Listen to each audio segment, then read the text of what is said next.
Hi, welcome back on Do It Yourself channel. Today I'm gonna show you how to connect the Wi-Fi in your Samsung Galaxy M15.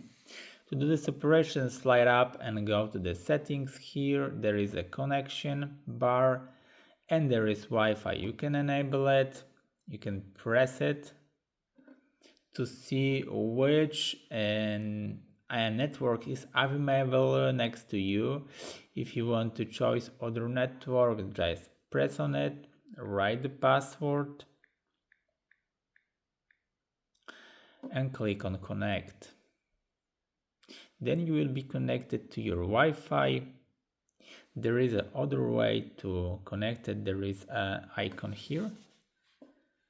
You can disable it and enable it. If you want to go to settings of it, click on it.